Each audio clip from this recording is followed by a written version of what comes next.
Welcome to the Carving the Bible podcast. Live stream. My name is Francisco, and on this channel, I'm carving the Bible into granite. I'm doing that word by word, verse by verse. And today I'm going to be carving Genesis chapter 19, verse 34 through chapter 20, verse 5. This tablet that I'm carving tonight actually straddles two chapters and two stories, both of which are rather edgy. I don't know how many of you know exactly which stories these are, but it's the end of the story of Lot and his daughters, which includes incest, because that's what it is, and also a second story of Abraham claiming that his wife is his sister, and she is incorporated into the harem or as a concubine of some regional king.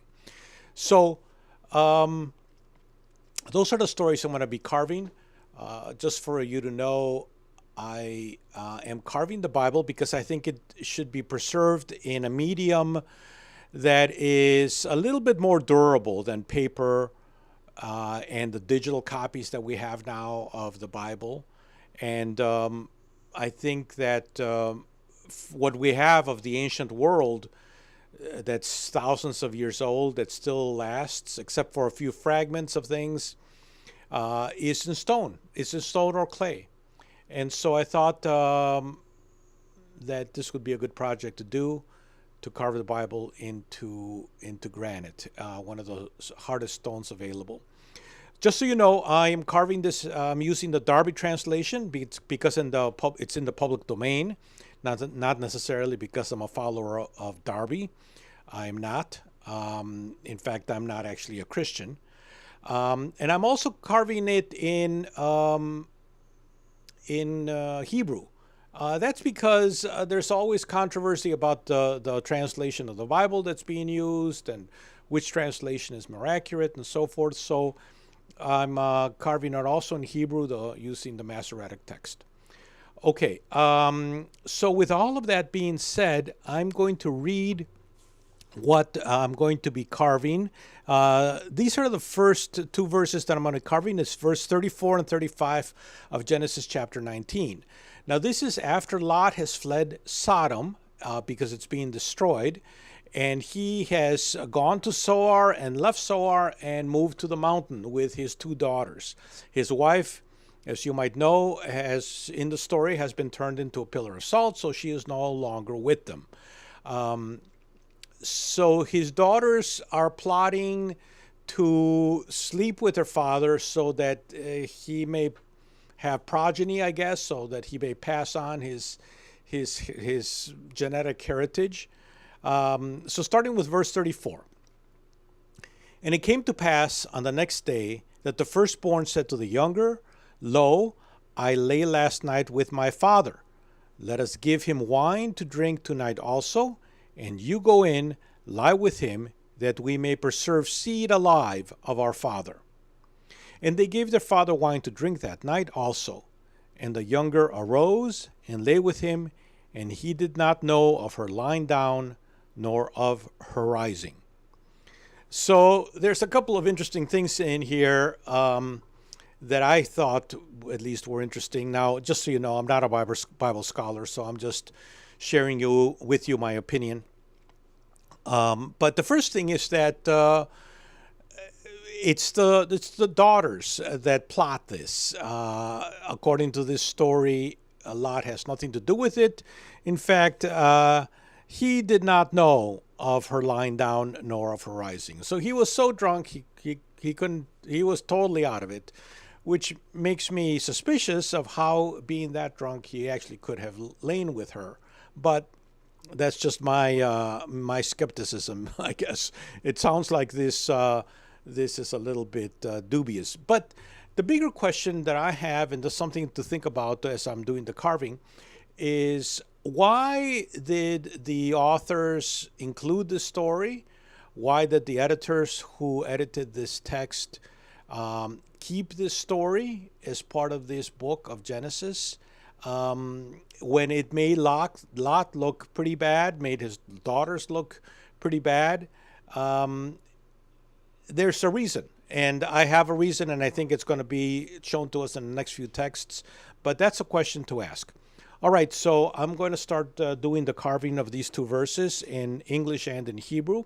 Just so you know, I wear special equipment because the carving generates a lot of silica dust. And so, in order not to breathe it, I wear a mask and I wear earmuffs because of the sound of the compressor. I use this tool here to do the carving, and it's run by a compressor because the granite is really hard and requires diamond bits to etch into. So that's why I'm wearing all this equipment. All right, so let me get that started.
Okay, so I'm going to interrupt this live stream for just a moment. It seems like my tool has lost a little piece and now it's acting up. So I need to find that piece. I'm not sure exactly where it is. I think it might be on the floor. So, well, as far as I can tell, there's nobody watching, so it doesn't matter if I do a little bit of a search. So hold on while I search for that piece.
All right. I found it. Thankfully, I was worried that it might have fallen into the trash, and then I'd be in real trouble because if it fell into the trash, I'd have to be emptying that out little by little. And I was not looking forward to that because that trash is full of rags and things with silica dust and all kinds of other stuff. Uh, okay.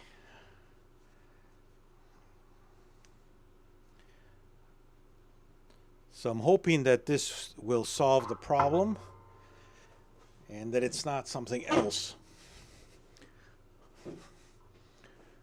Okay, I'm gonna put the equipment back on. By the way, feel free to comment. I know that right now it doesn't seem like there's anybody in the live, anybody watching. But if you're watching this after, feel free to comment. Um, I'll, I'm interested in knowing what people think of the project, of the verses.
All right, so that was the first two verses of today's tablet. I take a break every once in a while because I need to rest my wrist. Controlling this carving tool takes some kind of wrist strength, and so I rest it every once in a while. And that's when I take the time to talk to you and respond to anything that might be coming up in the chat. Right now, there is nothing in the chat, so that's okay. Just so you know, this tool has been making some strange noises today. I thought it was because it was loose and that piece was missing, but it seems like there might be other issues also. I don't really know for sure, but I'm going to keep an eye on it, and I hope that it's not going to create a problem for us. Recently I changed my setup.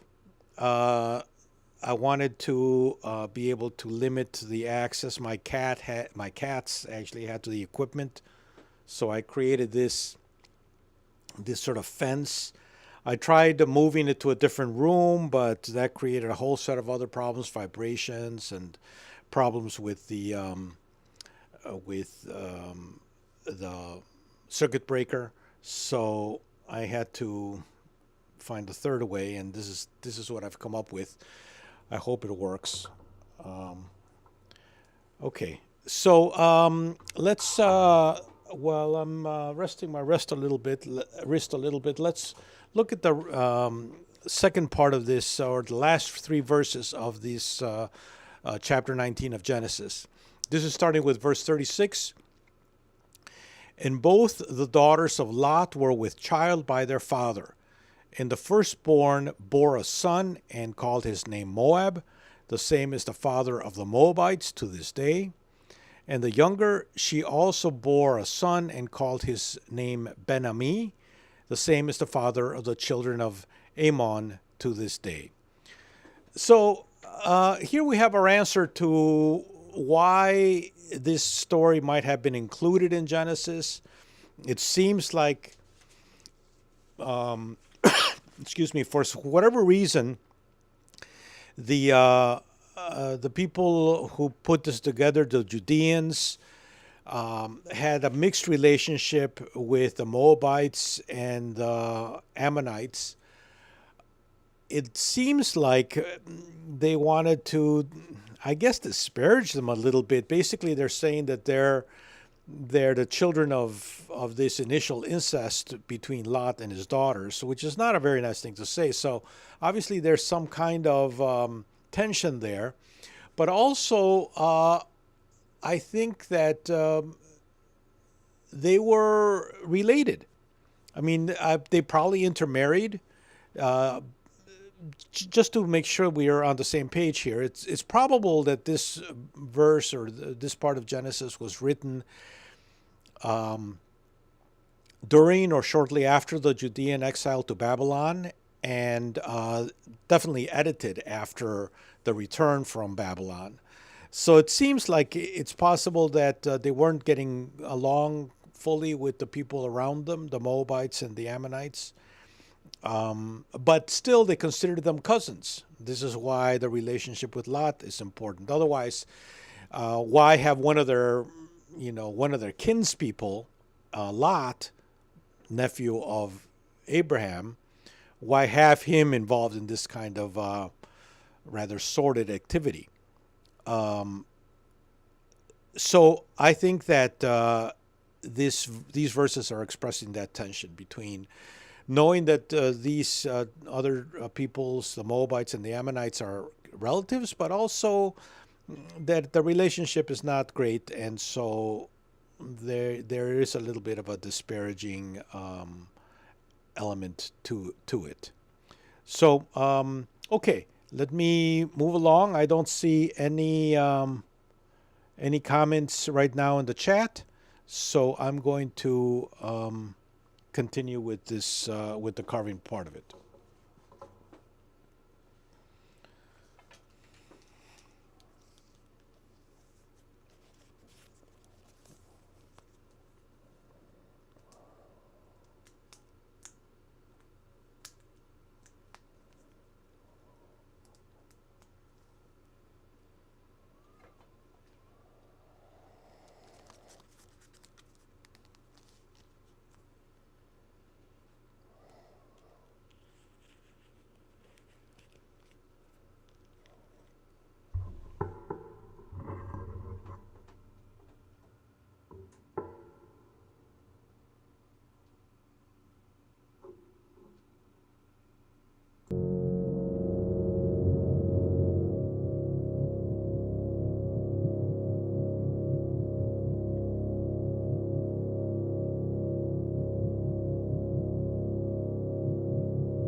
So, good news. I figured out what was going wrong with my tool. The bit wasn't fully embedded in the bit. There was something that had gotten in the way, probably a little bit of the silica dust from the granite. So a little bit of the granite dust had probably gotten in there and was preventing that diamond bit from fully setting in there. And so I think that I'm not going to have a problem with. I think I'm not going to have a problem with the bit. With the tool for now. So I'm happy about that, because if I did, that tool is rather expensive. Well, at least it's expensive for me. It's almost $300 just to change out that turbine. So I'm glad I don't have to do that. But what I do need to do is every about once an hour or so, I need to clean the turbine. I use a special oil here to do that. So I'm going to do that. A couple of drops in there. And while it's cleaning out, the compressor needs to be on. So what's going to happen is I'm just going to turn off. Well, actually, maybe not. Maybe I'll just let you hear the compressor as it goes. I normally turn it off, but maybe it's not necessary. Let me just turn it on and see what happens. Okay, so that's cleaning. It'll just take a couple of minutes. And while it's doing that, I like to clean up the area a little bit because the silica dust gets everywhere. By the way, while I'm carving, I have put together a droning sound of certain chords, just to muffle a little bit the sound of the drill, because the drill sounds a lot like a dentist drill, and I know that that's probably really bothersome to some people. They probably can't stand it, and so they, if they're viewing at all, they stop viewing. So I try to, avoid having that problem. Let me know after, if you're nobody's commenting, nobody's watching right now, but if you are watching afterwards, let me know what you think of that sound of the drill while I'm carving. Not right now, because right now I have the mic on and everything else. It's not set up for the other point of view. But let me know what you think about the sound, and whether it's working for you or whether you think I should change it.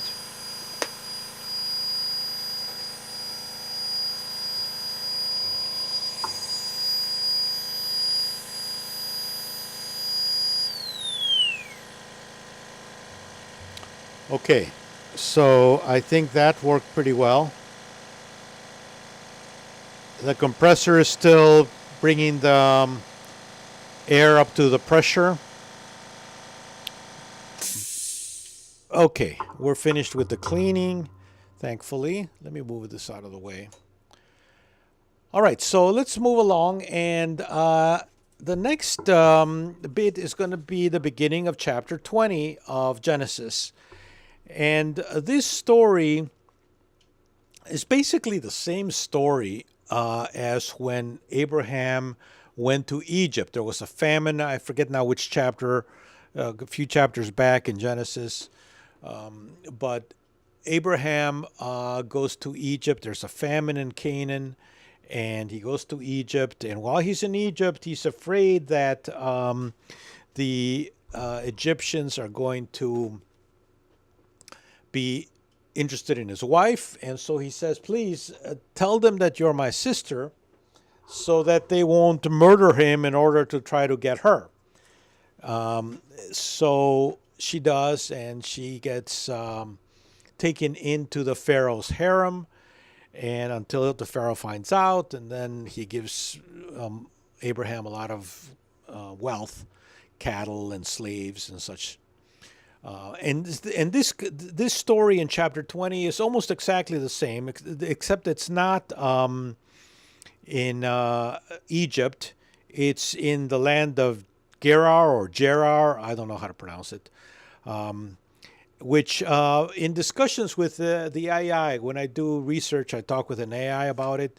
It told me that the Gerar is part of what was the Philistine land, and so at least at that time it would have been Philistines. At the time that this was written, after the Judeans returned from exile, the Philistines were no longer there, but that's where that is, and Abimelech apparently was their king. The one thing that strikes me about this passage, and is that, about this whole story, I should say, is that Abraham's wife Sarah is like 90 years old. Remember, she's just been told that she's going to bear Isaac, and she's laughing because she's like, how, at my old age, how am I going to do that? So it makes it rather curious that this King Abimelech is going to take a 90-year-old woman into his harem, and that Abraham is going to be concerned about his safety when he's 100 years old and his wife's 90 years old. There are these two old people wandering around in this land, and he's afraid that she is going to be taken and he's going to be killed because of it. So there's something odd going on. This is why I think that this is just a slightly different variation of that same story, and it's being put in this position for a reason. I'm not exactly sure of the reason, but it occurs to me that right after this story of Lot and the incest with his daughters, you get this story of Abraham and calling his wife his sister, even though it doesn't fit at all with the story because they're both old. And they're both rather negative stories. They're both rather sordid. They're both rather, they have a certain level of turpitude in them. And neither Lot nor Abraham come off looking very good. They both come off looking rather dubious. Lot, because of the incest with his daughters. It says, of course, that he didn't know anything about it, but it's hard to believe. And Abraham, because he's again lying about his wife and letting her be taken by in this case by King Abimelech. So why juxtaposing these two rather sordid stories right next to each other in this way? There must have been a reason why the editors decided on this order, or the writers decided on this order for this book of Genesis. Now, I'm not sure what it is, but it's something to think about, and if you want to comment, please do. In the meantime, let me read to you the first, let's say the first 3 verses of this story. I'll carve those 3 verses and then we'll finish up. Okay, so chapter 20, starting with verse 1. And Abraham departed then towards the south country, and dwelt between Kadesh and Shur, and sojourned at Gerar, or Harar, I'm not sure. And Abraham said of Sarah his wife, she is my sister. And Abimelech, the king of Gerar, sent and took Sarah. But God came to Abimelech in a dream by night, and said to him, behold, you are but a dead man, because of the woman that you have taken, for she is a man's wife. So it's really actually interesting that in this story, the God of the Judeans, the God of the Hebrews, is appearing to this Philistine king, King Abimelech, to give him a warning about Abraham's wife. This story is very interesting, and the next 2 verses, when we finish up, are actually very interesting also, and we'll discuss them when I finish the carving. But for now, Let me begin with carving chapter 20. And the first thing actually I need to do is I need to change the bit because I use a slightly different bit for the chapter headings than I do for the actual text. So let me change the bit. All right. And then we'll get going with the carving. All right, I'm going to move this.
All right, so that was verses 1 to 3 of chapter 20 of Genesis.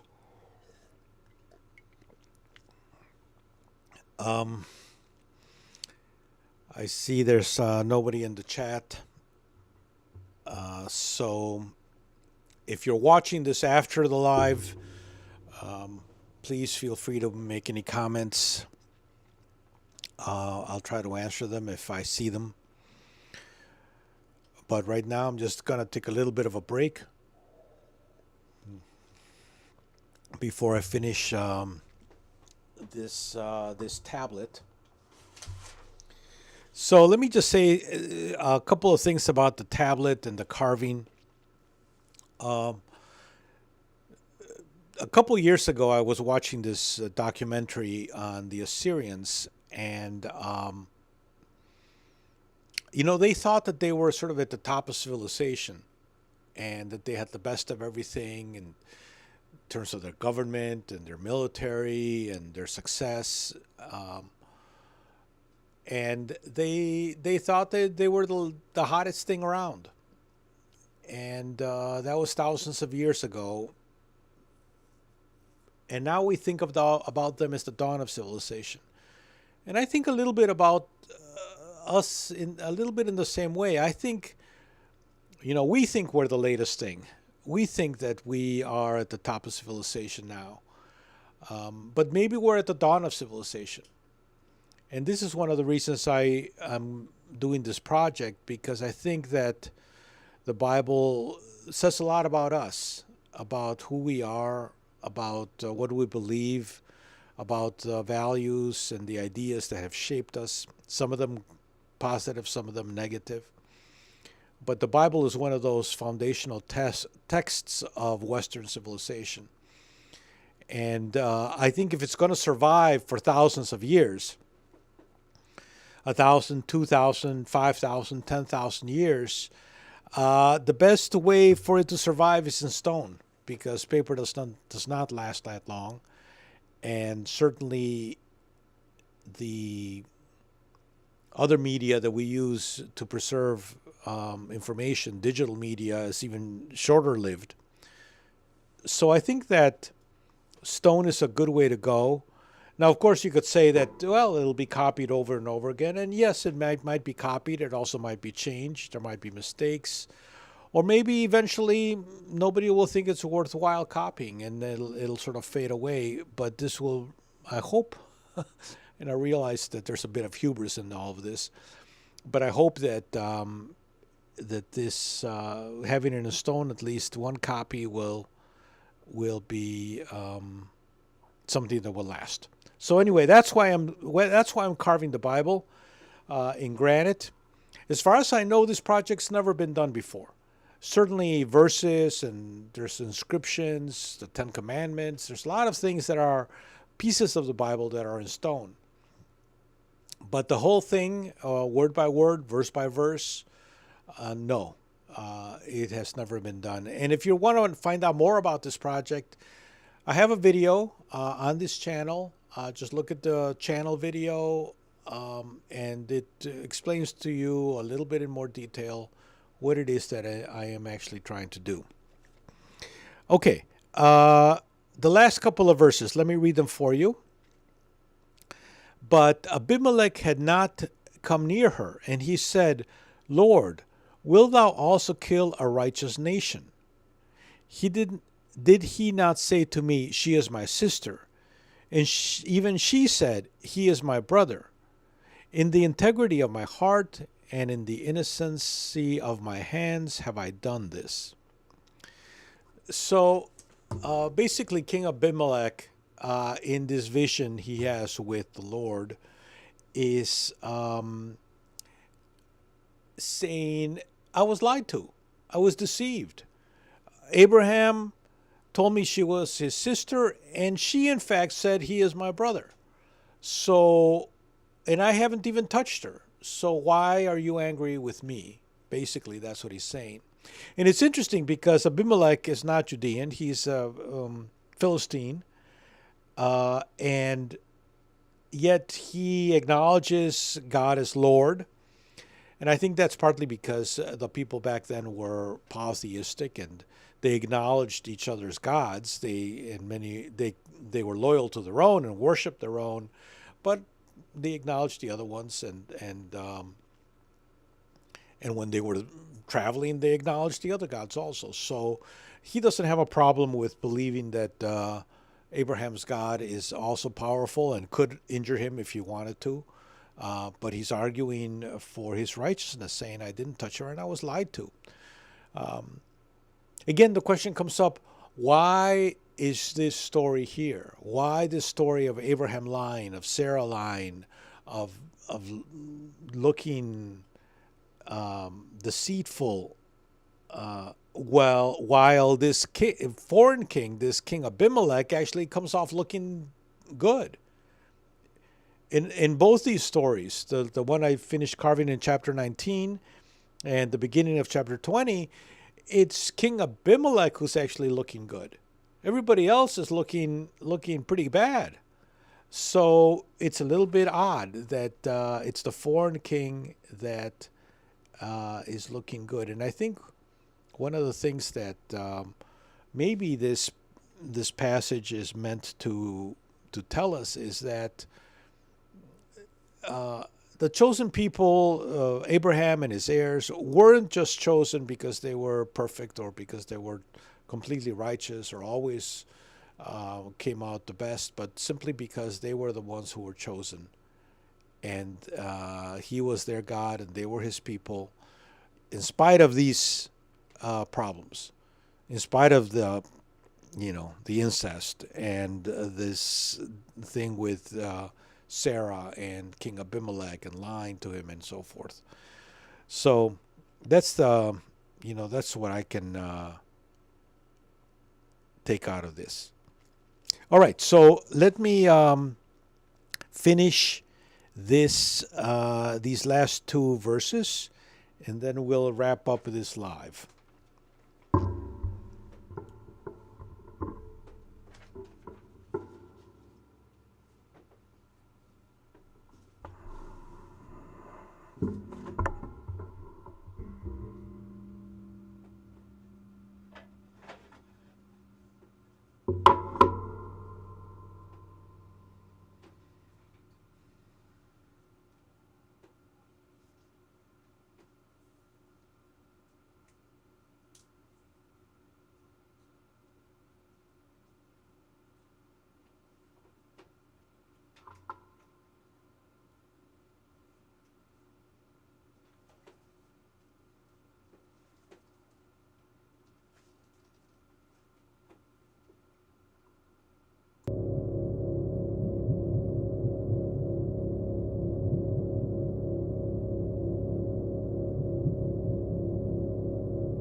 All right.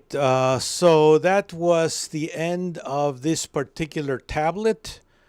Um, Nobody's on the live right now, as far as I can tell. But if you are seeing this after the live is done on demand, uh, just know that I am continuing to do lives.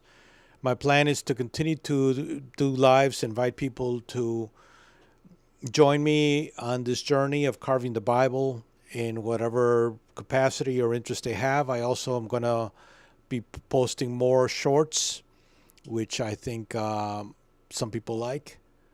Uh, so the next tablet is going to start with chapter 20, verse 6. It's going to continue the story of Abraham and Sarah in the land of Gerar and what happens with King Abimelech. So thank you so much for watching this. If you are watching it, again, I don't think anybody's on the live. That's okay. I realize that it can be rather tedious and the noise and so forth. But if you are watching it as a rerun, thank you so much. And I will be continuing this project. Okay, I'm stopping there.